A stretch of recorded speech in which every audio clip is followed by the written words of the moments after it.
Jadi gini, sebenarnya sih banyak yang ngasih tahu, kenapa nggak bilang gitu kan ke pihak kepolisian.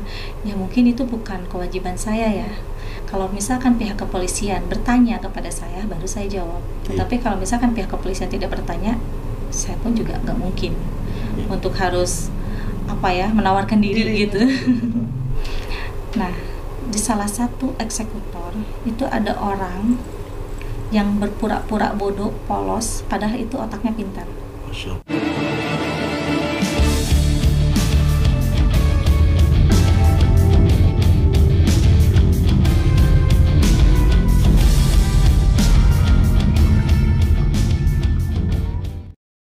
Wabarakatuh. Jumpa lagi dengan kita di sini. Biasanya saya mengatakan dengan saya, tapi sekarang dengan kita di sini.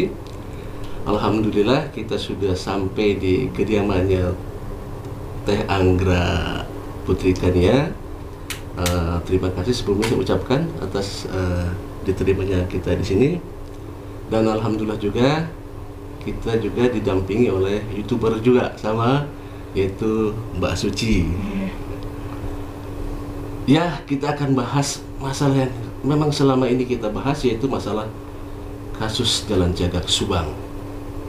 Nah, tentunya kita akan bertanya langsung kepada narasumber kita, yaitu Teh Anggra. Teteh, kita mau nanya masalah Subang nih Teteh. Kita sampai sekarang ini penasaran nih. Hampir 9 bulan, lebih ya, 9 bulan lebih, belum terungkap juga. Barangkali bisa ada info atau barangkali bisa nanti Teteh bisa menjabarkan masalah kasus ini, mulai dari siapa pelaku, juga masalah kronologisnya, seperti itu Teteh. Barangkali. Kalau untuk yang saya lihat ya Pak ya, jadi memang ini faktor kesengajaan yang memang sudah direncanakan sebelumnya. Ada yang ingin menguasai harta yang bukan haknya. Nah, jadi pada saat waktu kejadian yang saya lihat itu, awal mulanya itu yang akan dibunuh itu adalah putrinya ya, yang namanya Amel gitu. Tetapi kenapa bisa dengan Ibu Tuti pun juga almarhumah itu bisa terbawa? Yang saya lihat di sini ada faktor pemaksaan dari si pelaku agar Ibu Tuti bisa menandatangani dokumen yang sangat penting. Nah, karena memang tidak mau untuk menandatangani, akhirnya di situ sama-sama dibunuh. Terus si pembunuh itu pun juga sebenarnya bukan orang lain, masih orang terdekat. Dan pada saat kejadian yang saya lihat itu 5 orang laki-laki, yang 3 yang menjadi eksekutornya, yang 2 yang berjaga-jaga untuk melihat situasi dan kondisi. Berarti kalau yang cewek ini otak. Kalau untuk yang dalangnya wanita yang pernah saya sebutkan waktu itu ya di konten, itu ada dalangnya.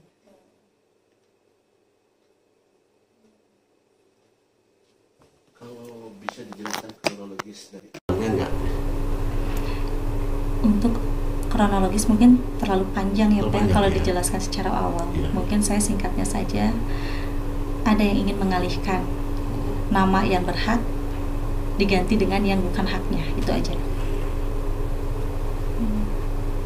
Dan untuk masalah sekarang kok bisa sampai belum terungkap gitu kan, sebenarnya masih banyak cara untuk bisa menemukan bukti-bukti itu, dan masih banyak cara juga untuk bisa meringkus pelakunya. Karena di sini yang harus kita gunakan yaitu kita melihat ekspresi si dalang dan pelaku pada saat belum terjadi adanya pembunuhan itu seperti apa. Mungkin ada di video-video lama ya, dan lihat ekspresi yang sekarang yang penuh dihantui rasa ketakutan. Sebenarnya itu saja sih yang simpel ya untuk bisa membedakan mana si pelaku atau bukan. Tapi untuk ngelihat kasus ini tuh kan sudah lama ya Teh ya. Kira-kira bakal terungkap nggak nih Teh? Insya Allah kalau terungkap bakal, walaupun waktunya masih lama gitu. Tetapi yang terungkap di antara 5 atau 6 gitu kan, hanya 1 yang bisa terungkap. Yang lainnya itu yang dikambing hitamkan.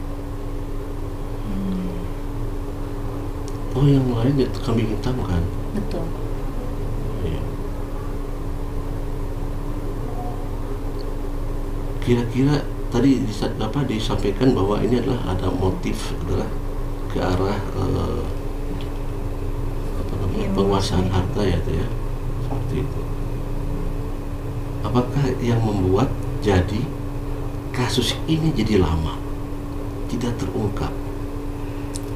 Karena memang ada sosok penting yang ikut terlibat dalam eksekutor pembunuhan ibu dan anak di Subang itu, yang tidak mau diketahui dan tidak mau ditangkap bahwa dia pun juga ikut melaksanakan pembunuhan berencana itu. Masih orang dekat? Masih orang dekat. Masih orang dekat. Tapi kalau misalkan dari motif percintaan atau sakit hati masuk nggak teh? Enggak masuk sama sekali. Oh, percintaan tidak masuk? Tidak masuk. Itu pure harta ya? Pure harta. Yang memang harta itu udah diiming-imingi sebelumnya oleh si dalang ya, akan dibagi kepada orang yang ikut merencanakan pembunuhan berencana itu. Tapi kalau dilihat kita flashback ke belakang nih ya teh, Pak Freddy, sebetulnya memang sudah direncanakan lama sekali. Kayaknya saya ngelihatnya di tahun 2018 ini akan terjadi ini pembunuhan ini kan, tapi gagal. Makanya di tahun 2021 terrealisasikannya tanggal 18 Agustus. Itu gimana teh? Karena memang udah sangat lama ya untuk masalah pembunuhan berencana ini. Cuman karena memang waktu itu masih sulit untuk bisa realisasi. Akhirnya ya dalam jangka waktu yang beberapa tahun ke depan gitu ya, terjadi kemarin itu seolah-olah ada jebakan untuk si sosok penjaga kedua almarhumah. Jadi gini, jelaskan yang menjaga almarhumah itu adalah inisial Y ya. Itu memang yang saya lihat sebelumnya itu ditelepon untuk bisa datang ke rumah si dalang dan akhirnya disuruh untuk pergi ke proyek. Mungkin itu bisa dicek di dalam riwayat komunikasi panggilan dan juga WA, itu ada tepat 1 hari sebelum kejadian. Maaf teh, untuk proyek itu tuh proyek apa teh? Gak usah disebutin ya itu nyoba ya. Oh. Ya pokoknya proyek gitu ya. Iya. Dari Y itu ya? Ya, jadi ya itu kan penjaga kedua almarhumah. Iya. Dia kan sangat sayang kepada kedua almarhumah. Nah, karena waktu itu selalu menjaga gitu kan, selalu melindungi. Nah, pada saat terjadi pembunuhan itu, yaitu lagi lengah dan terbujuk rayu oleh sosok orang yang menyuruhnya untuk datang dulu ke rumahnya, setelah itu langsung ke proyek. Jadi seolah-olah itu pun juga sosoknya itu dijebak. Makanya dia seperti kebingungan di saat pulang terjadi hal yang sangat mengerikan. Rumah udah berantakan. Iya, rumah udah berantakan. Karena kan kalau rampok itu gak mungkin, karena sama sekali gak ada yang hilang. Betul. Gitu. Sebenarnya sosok Y pun juga kalau dalam hatinya itu sudah mempunyai praduga ya, bahwa ini sepertinya ini loh dalangnya. Tapi karena sosok Y itu tidak ada bukti, makanya tidak berani untuk berbicara.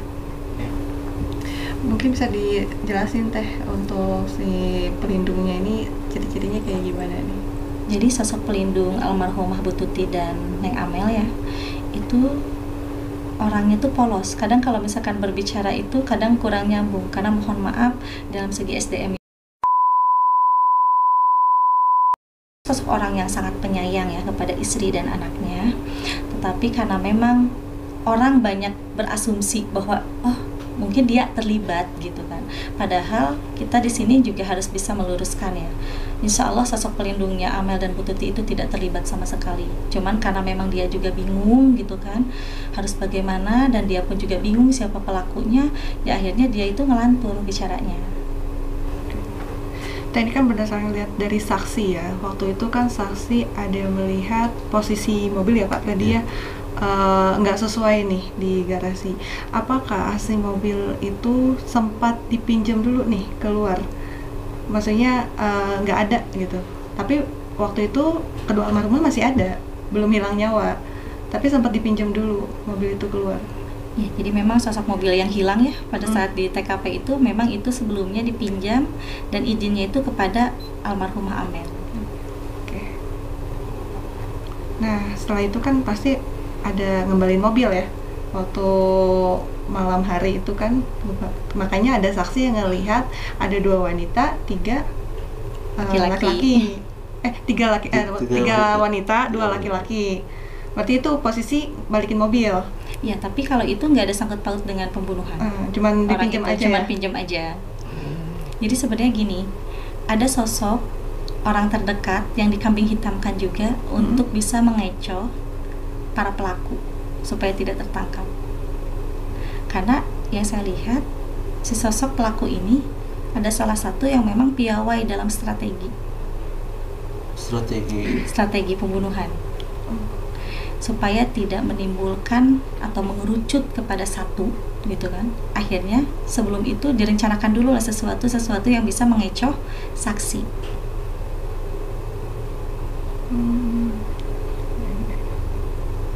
Makanya dibuat banyak framing ya. Iya. Dari eksekutornya sendiri kira-kira ada berapa orang? Itu yang masuk 3, yang di luar 2. Berarti 5 total. Iya. Artinya yang 3 ini yang memang yang melakukan Pembunuhan. Yang 2 yang berusaha untuk menghilangkan jejak. Jadi tidak ikut eksekusi ya? Tidak ikut mengeksekusi, tetapi menghilangkan jejak dan mengatur strategi. Berarti memang sudah terarah ya Teh ya? Udah diarahin gitu Iya, ya? sudah diarahin semuanya. Tetapi sebenarnya ini untuk barang bukti pun juga ada yang belum terungkap sebenarnya di belakang rumahnya. Di dekat pohon pisang nggak Teh? Di kebun. Dekat Ya, pohon di pisang. situ ada salah satu yang memang pakaian bersimpah darah si pelaku. Dikubur? Tertanam. Dikubur, tertanam. Tapi kayak ada kresek apa sapu tangan tuh ya? Kayak kain gitu. Enggak sih, baju langsung Baju ya, yang baju dikubur, tapi agak dalam, kurang lebih sekitar 2 meteran lah. Oh iya. 2 meter. Mungkin kalau untuk bukti-bukti yang lain kan sudah ada gitu kan ya, sebagian. Nah, yang belum terungkap sebenarnya ada, dan itu bisa diketahui itu bajunya siapa gitu.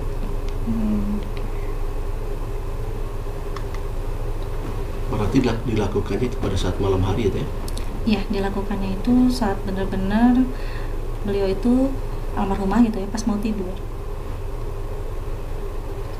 Almarhumah maksudnya ibu Tuti ya? Iya. Boleh tahu ini Teh, karena saya dapat info dari Kabid Humas Polda Jabar bahwa ini terjadi di 10 titik TKP. Nah kita itu kan resmi ya dari Polda Jabar ya. Iya. Cuman kita jadi berpikir berarti ada 10 titik, berarti ada 10 tempat yang berbeda selain di TKP yang sekarang gitu, yang di Ciseti. Nah, apakah ada gambaran di mana lagi tempatnya selain di Ciseti? Sebenarnya ada di beberapa tempat itu sudah benar. Nah, tapi kalau untuk tempat yang lainnya itu bukti-buktinya agak kurang kuat. Tapi kalau untuk yang untuk sekarang ya, yang di belakang rumahnya korban itu bisa menjadikan bukti yang sangat kuat, karena di situ selain dari baju yang bersimpah darah, itu ada cincin yang lepas yang masuk ke dalam itu, yang tertanam. Oh, tertanam. Jaraknya 2 meter dari kuburnya. Kalau dari TKP ke jarak itu dikubur, pokoknya di lokasi kebun aja. Mungkin kalau misalkan ada foto atau video kebun tersebut, insya Allah saya bisa menunjukkan. Oh, ada sih sebetulnya Teh foto sama videonya. Kalau ini untuk almarhum Teh Amel itu kan dinyatakan bahwa ada perlawanan. Nah, apakah pada saat Teh Amel melakukan suatu perlawanan itu sempat nggak Teh Amel keluar dari TKP? Sempat keluar dari TKP, bahkan keluar sampai ke halaman rumah. Ke depan? Iya, ke depan, tapi diseret ke dalam. Oh, iya. Gitu. Dalam maksud melarikan diri tadinya? Iya, mau melarikan diri untuk mencari pertolongan ya. Tapi karena memang di luar pun juga ada yang menjaga, akhirnya ya diseret lagi ke dalam. Barangkali ada ini, karena ini kan ada perlawanan ya, ada perlawanan, dan kita pernah lihat di media luka-luka dari almarhumah. Nah, gerakan apa dari pelaku sehingga pelaku bisa merobohkan almarhumah Teh Amel? Jadi pada saat melakukan perlawanan itu, almarhumah Teh Amel itu memang disiksa, dibuat pesakitan dulu. Iya. Dan yang saya lihat sih di bagian kepala kanan ya, itu kena benturan keras ke kusen pintu. Dan itu yang mengakhiri ya? Itu yang mengakhiri nyawa Teh Amel di situ.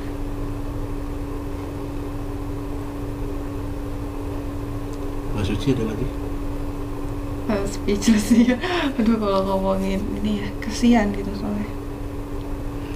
Jadi sebenarnya gini, untuk pihak kepolisian sangat mudah sebenarnya untuk bisa mendapatkan si pelaku gitu kan. Tinggal ikutin cara yang tadi sih, bukan saya menyarankan, cuman di sini kan kita ingin membantu ya, mengungkap dan memberikan keadilan kepada kedua almarhumah itu. Tinggal dilihat aja dari ekspresi. Kalau misalkan udah sulit kita menemukan barang bukti, berarti dengan ekspresi lah di situ kita bisa ketahuan. Dan di sini pun juga kita harus menggunakan strategi taktik yang cantik untuk bisa mendapatkan si pelaku. Jadi pihak kepolisian kan bisa mengambil alat komunikasi atau handphone gitu kan, yang memang bisa dilihat ada video lama. Contohnya pihak kepolisian tuh curiga kepada inisial ini gitu kan, tinggal dipinjam HP-nya, dilihat video lama sebelum terjadi kejadian itu dan sekarang, pasti ekspresinya berbeda. Dulu itu terlihat matanya itu bersinar, tetapi sekarang itu terlihat matanya itu sayu, karena itu merasakan hal yang sangat ketakutan. Ini kan yang saya lihat, kalau untuk eksekutor ada 5 gitu kan, yang 2 yang berjaga, yang 3 itu yang melakukan, dan yang 1 dalangnya. Nah, tinggal dari 6 orang itu aja dilihat dari histori video lamanya dan dilihat dari ekspresi sekarang, itu jelas pasti 100% beda. Dan di situ pun juga kita bisa mencecar pertanyaan-pertanyaan sesuai dengan kelemahannya. Kita harus mengetahui kelemahan si inisial ini apa. Nah, di situ kita harus bisa mencecarnya. Itu pasti akan keceplosan gitu. Secara tidak langsung kan kalau kita rekam itu sudah bisa menjadi bukti. Tapi ya kalau untuk dari dalang nih ya, si otak pelaku, dia nyuruh, maksudnya memberi perintah kepada yang 5 itu atau gimana nih Teh? Jadi memang dari sebelumnya ada situasi yang memang bisa dikatakan mengejutkan pihak keluarga. Ada, kalau untuk masalah si dalang, ada main dengan keluarga inisial Y yang tadi kita ceritakan itu ya. Dan di situ karena pernah ketahuan, akhirnya ada sosok anaknya, ada sosok anaknya yang memang ikut membantu melancarkan visi misi si dalang perempuan itu. Mungkin kalau untuk masalah itu tidak bisa secara dipublikasikan gitu ya, kita menjelaskan karena itu kan harus pribadi. Yang jelas di sini kita fokus supaya pihak kepolisian bisa secepatnya meringkus para pelaku. Karena kalau misalkan dinanti-nanti lagi, ini pasti tidak akan terungkap. Karena si eksekutor pintar dan cerdik. Jadi di sini kita harus menggunakan kepekaan dan kita juga harus menggunakan cara membedakan ekspresi yang tadi saya sebutkan. Nah, di salah satu eksekutor itu ada orang yang berpura-pura bodoh, polos, padahal itu otaknya pintar. Dan pihak kepolisian pun juga sempat terkecoh oleh omongannya dia. Padahal sebelumnya dia pernah dijadikan saksi. Pernah atau? Pernah dijadikan atau saksi. memang sering? Pernah apa sedang berlangsung nih? Mungkin lebih tepatnya pernah aja ya. Pernah ya. Berarti unik nih ya, kalau misalkan nanti terungkap, kayaknya semua orang bakalan Kaget. kaget ya, tercengang gitu. Karena ya. kan sekarang ini orang bilang ini nggak mungkin, seorang ini tuh nggak mungkin gitu kan. Iya, iya. Tapi nanti di saat memang akan ada waktunya, karena kan gini, kebohongan walaupun ditutupi pasti akan terbuka dengan sendirinya, karena kebenaran akan mencari jalannya sendiri gitu kan. Walaupun ini lama, banyaknya permainan, tapi insya Allah saya yakin kalau untuk terkuak pasti terkuak, walaupun waktunya panjang. Dan itu yang terkuak pasti satu orang, yang lainnya dikambing hitamkan, karena otak dari kasus ini itu akan tidak mau tampil di media, karena dia takut dengan posisinya sekarang sebagai apa.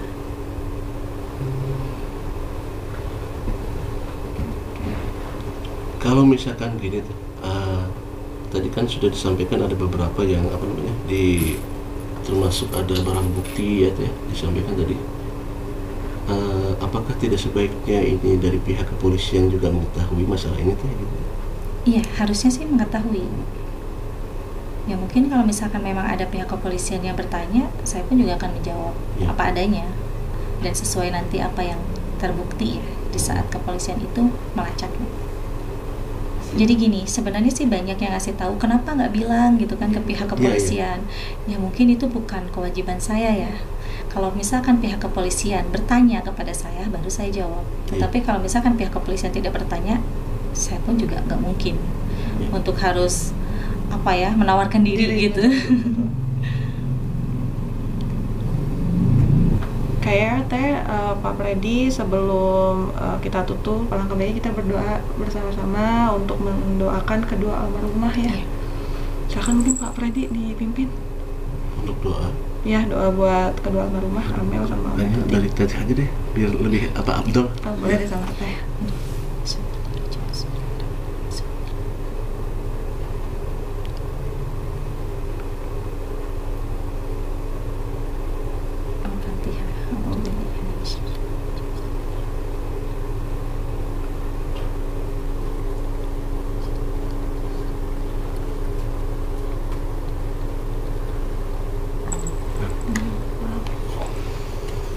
Baik, alhamdulillah demikian ngobrol kita dengan Teh Anggra Putri Tania seputar kasus Jalan Cagak Subang. Semoga apa yang tadi yang disampaikan bisa menjadikan masukan juga informasi, sehingga kita berharap kasus ini bisa cepat terungkap, dan kita doakan juga tadi sama-sama semoga juga berharap mereka para pelaku juga bisa, ya mudah-mudahan bisa tobat seperti itu ya. Mudah-mudahan pihak kepolisian bisa mengungkap kasus ini. Amin ya rabbal alamin. Demikian. Assalamualaikum warahmatullahi wabarakatuh.